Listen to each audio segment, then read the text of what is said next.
parliament, representatives of business circles.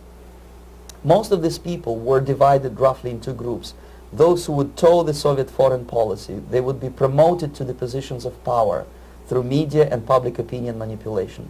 Those who refused the Soviet influence in their own country would be character assassinated or executed physically come revolution. Same way as in the small town of Hue in South Vietnam, several thousands of Vietnamese were executed in one night when the city was captured by Viet Cong for only 2 days.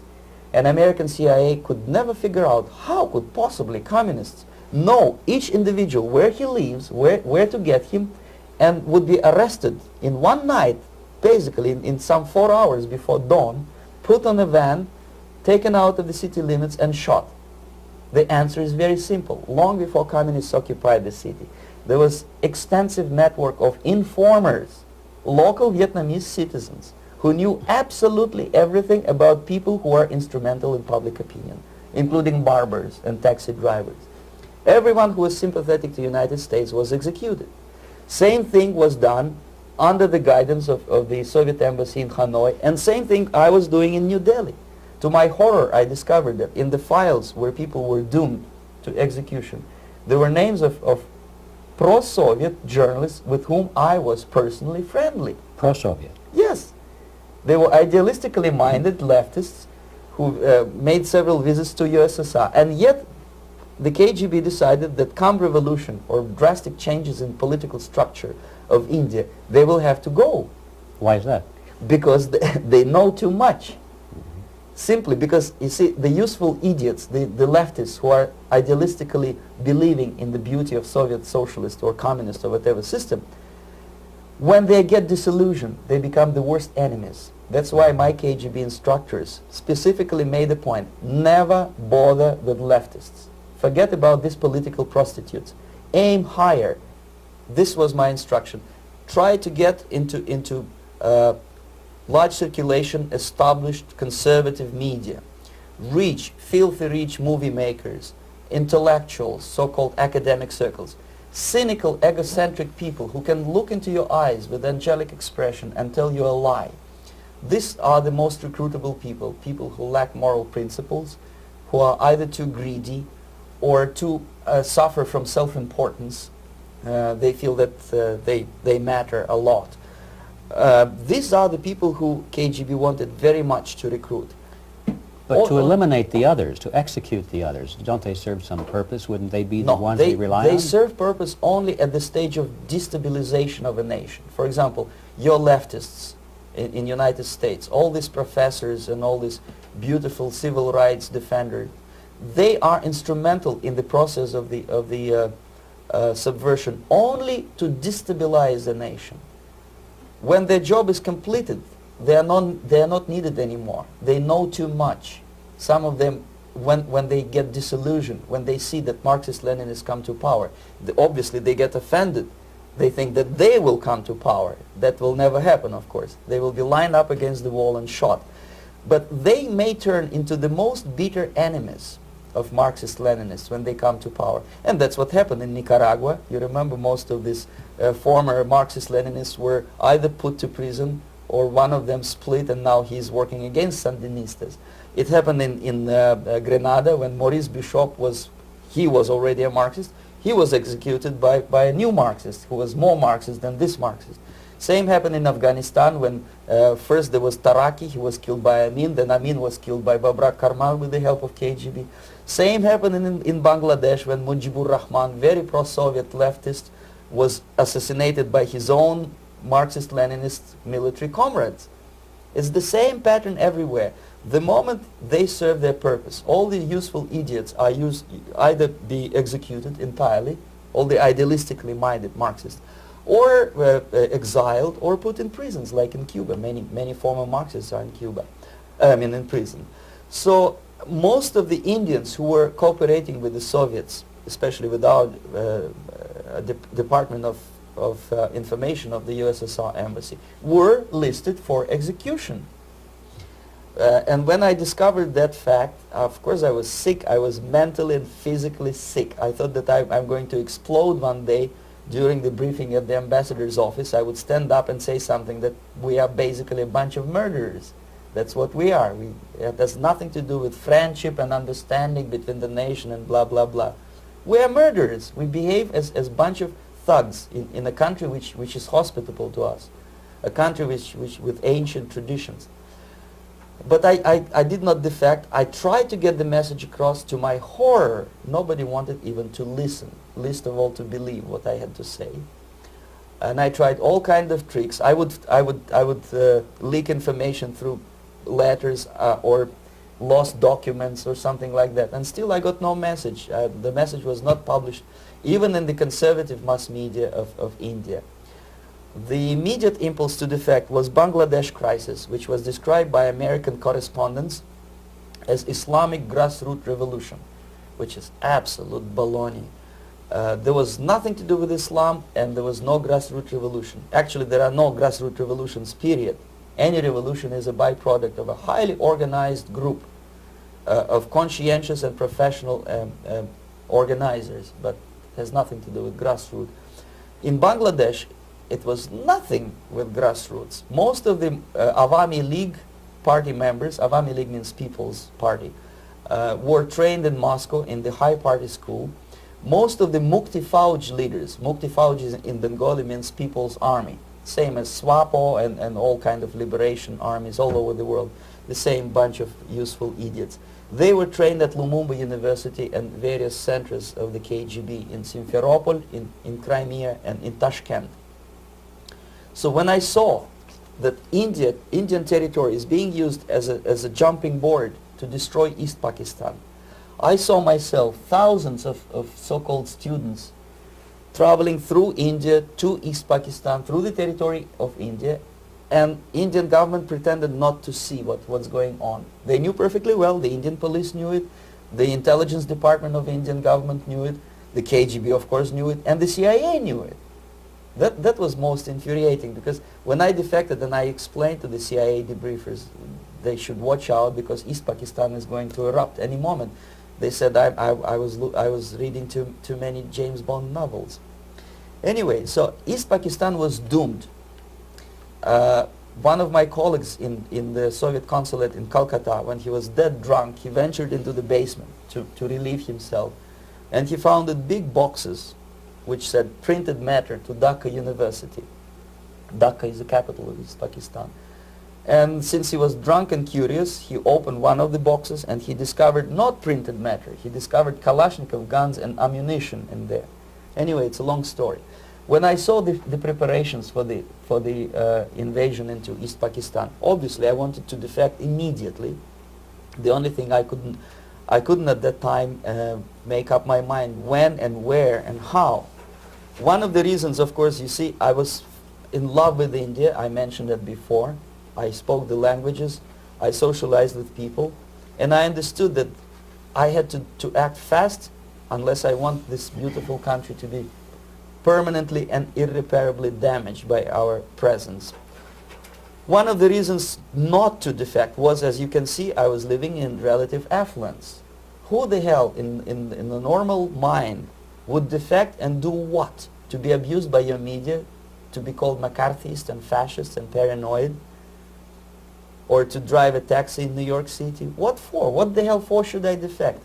To be abused by Americans, to be insulted in exchange for my effort to bring the truthful information about impending danger of subversion. As you can see, I was living in quite a comfortable conditions next to swimming pool, where Indians were not allowed, by the way. I was highly paid expert in propaganda. I had my family. I was respected by my nation. My career was cloudless.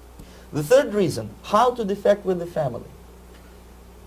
To defect with the baby and the wife would be virtual suicide, because according to law, that hypocritical law which I quoted before, the Indian police will have to hand me over back to the KGB, and that will be the end of my defection and probably my life. Again, I cannot smuggle my wife because she was not quite sure what I was doing. She was not that idealistically involved, and she was definitely not in the total picture of what I was doing for the KGB. She would be shocked if I put her in my van and drive her to the American embassy or elsewhere. That would be a greatest danger.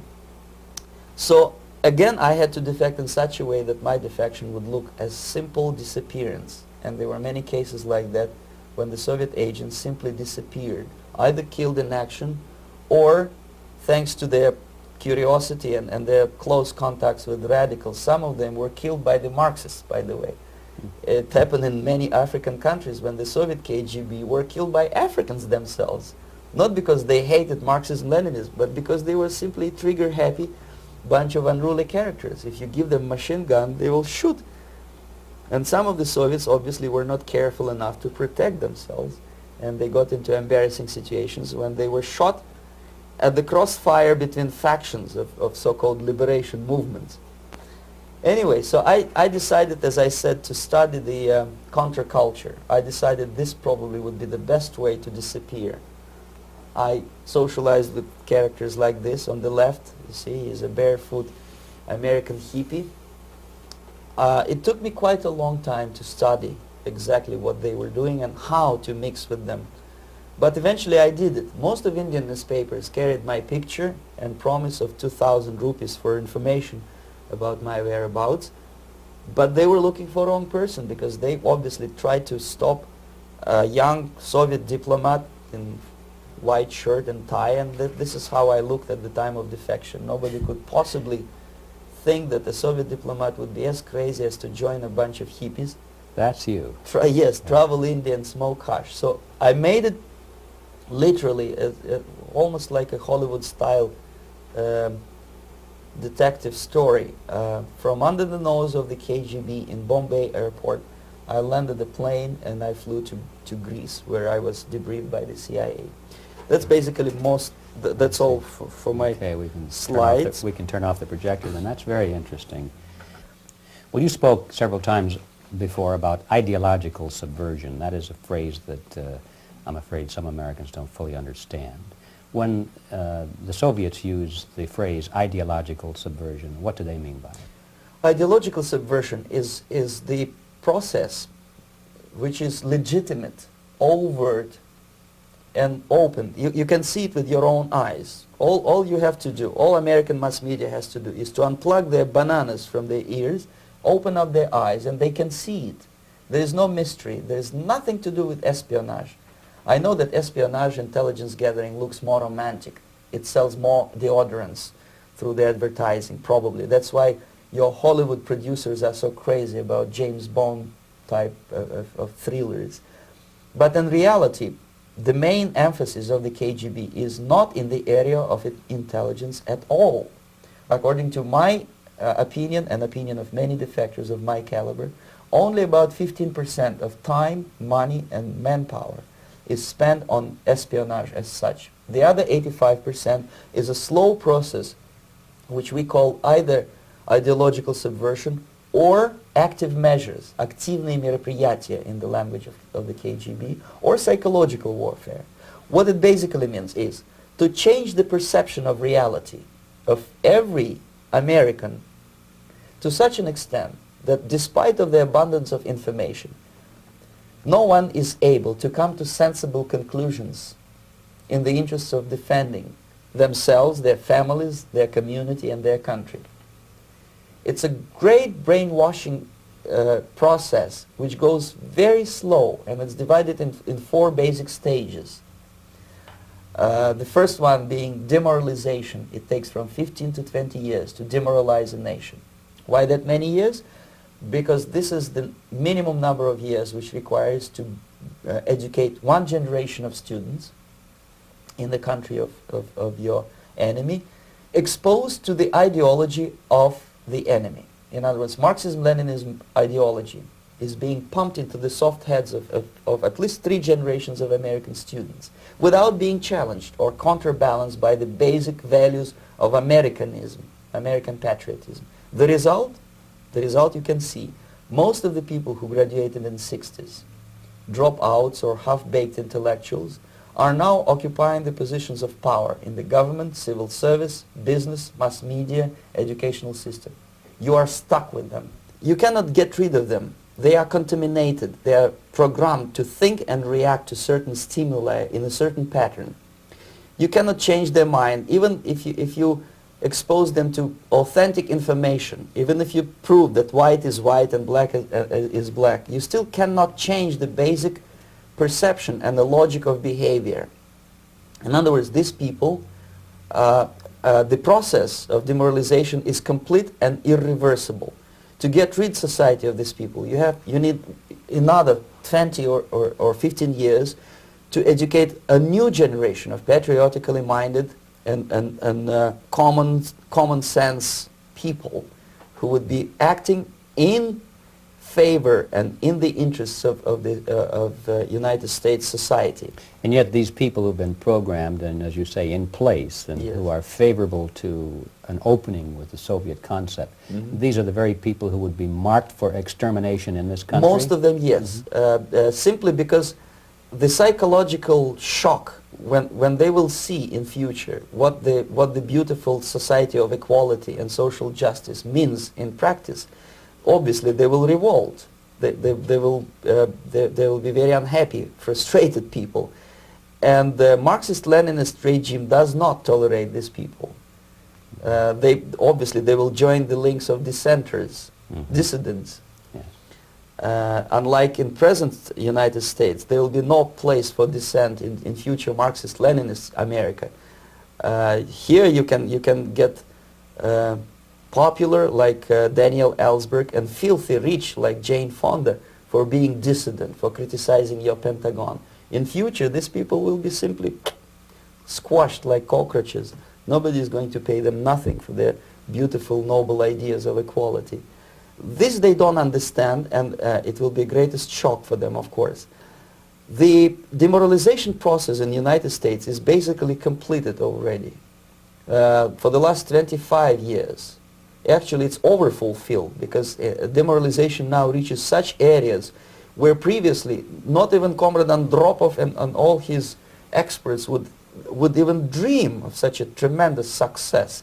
Most of it is done by Americans to Americans, thanks to lack of moral standards. As I mentioned before, exposure to true information does not matter anymore.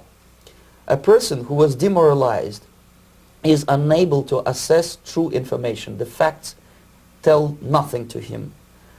Even if I shower him with information, with authentic proof, with documents, with pictures, even if I take him by force to the Soviet Union and show him concentration camp, he will refuse to believe it until he is going to receive a kick in his fat bottom. When a military boot crashes his, then he will understand, but not before that. That's the tragic of the situation of demoralization. So basically America is stuck with demoralization, and unless, even if you start right now, here, this minute, you start educating new generation of Americans, it will still take you 15 to 20 years to turn the tide of ideological perception of reality back to normalcy and patriotism. The next stage is destabilization. This time, subverter does not care about your ideas and the patterns of your consumption. Whether you eat junk food and get fat and flabby, it doesn't matter anymore. This time, and it takes only from 2 to 5 years to destabilize a nation, what matters is essentials: economy, foreign relations, defense systems. And you can see it quite clearly that in some areas, in such sensitive areas as defense and economy, the influence of Marxist-Leninist ideas in the United States is absolutely fantastic. I could never believe it 14 years ago when I landed in this part of the world that the process will go that fast. The next stage, of course, is crisis. It may take only up to 6 weeks to bring a country to the verge of crisis. You can see it in Central America now. And after crisis, with a violent change of power, structure, and economy, you have so-called the period of normalization. It may last indefinitely. Normalization is a cynical expression borrowed from Soviet propaganda. When the Soviet tanks moved into Czechoslovakia in '68, Comrade Brezhnev said, "Now the situation in brotherly Czechoslovakia is normalized." This is what will happen in the United States if you allow all these schmucks to bring the country to crisis, to promise people all kind of goodies and the paradise on earth, to destabilize your economy, to eliminate the principle of free market competition, and to put a big brother government in Washington, D.C., with benevolent dictators like Walter Mondale, who will promise lots of things, never mind whether the promises are fulfillable or not. He will go to Moscow to kiss the bottoms of new generation of Soviet assassins, never mind. He will create false illusions that the situation is under control. Situation is not under control. Situation is disgustingly out of control. Most of the American politicians, media and educational system trains another generation of people who think they are living at a peacetime. False. United States is in a state of war, undeclared total war against the basic principles and the foundations of this system. And the initiator of this war is not Comrade Andropov, of course. It's the system. However ridiculous it may sound, the world communist system or the world communist conspiracy, whether I scare some people or not, I don't give a hoot. If you are not scared by now, nothing can scare you. But you don't have to be paranoid about it. What actually happens now, that unlike myself, you have literally several years to live on unless the United States wake up. The time bomb is ticking. With every second, the disaster is coming closer and closer. Unlike myself, you will have nowhere to defect to, unless you want to live in Antarctica with penguins. This is it. This is the last country of freedom and possibility. Okay, so what do we do? What is your recommendation to the American people? Well, the immediate thing that comes to my mind is, of course, there must be a very strong national effort to educate people in the spirit of real patriotism, number one. Number two, to explain them the real danger of socialist, communist, whatever, welfare state, big brother government. If people will fail to grasp the impending danger of that development, nothing ever can help United States. You may kiss goodbye to your freedom, including freedoms to homosexuals, to prison inmate. All this freedom will vanish, evaporate in 5 seconds, including your precious lives.